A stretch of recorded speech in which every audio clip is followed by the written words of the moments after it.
বেশ কিছুদিন ধরে আলোচনায় এনসিপি নেত্রী নীলা ইসরাফিল ও এনসিপি নেতা সরোয়ার তুষার। কিছুদিন আগে সামাজিক যোগাযোগ মাধ্যমে ভাইরাল হওয়া এক অডিও ক্লিপের পর থেকেই তারা আলোচনায়। তবে নীলা এবার তুষারের বিরুদ্ধে এক বিস্ফোরক মন্তব্য করেছেন। তিনি দাবি করেছেন, অজ্ঞান অবস্থায় ঢাকা মেডিকেলে ভর্তির সময় তার অনুমতি ছাড়াই হাসপাতালের নথিতে স্বামীর জায়গায় তুষার তার নিজের নাম লেখেন।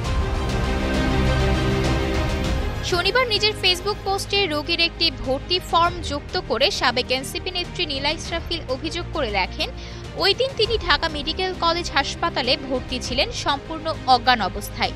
তার নিজের নাম, পরিচয়, জীবনের সিদ্ধান্ত সবকিছুর উপর তখন তার কোনো নিয়ন্ত্রণ ছিল না। আর ঠিক সেই সুযোগেই সরোয়ার তুষার তার স্বামীর নামের জায়গায় নিজের নাম বসিয়ে দিয়েছে। এটা কোনো ভুল নয়, এটা আইনগতভাবে জালিয়াতি। তিনি উল্লেখ করেন, বাংলাদেশ দণ্ডবিধির 468 ও 471 ধারায় প্রমাণ হিসেবে ব্যবহারযোগ্য নথিতে মিথ্যা তথ্য প্রদান ও তা ব্যবহার করা শাস্তিযোগ্য অপরাধ। এছাড়া তথ্য ও যোগাযোগ প্রযুক্তি আইন অনুযায়ী অনুমতি ছাড়া কারোর ব্যক্তিগত তথ্য পরিবর্তন করাও অপরাধ।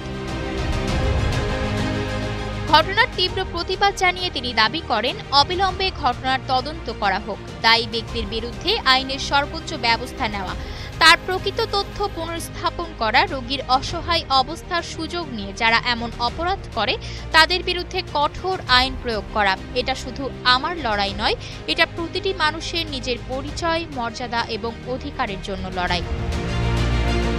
আয়েশা অর্থী, নিউজ ডেস্ক, গ্লোবাল টেলিভিশন।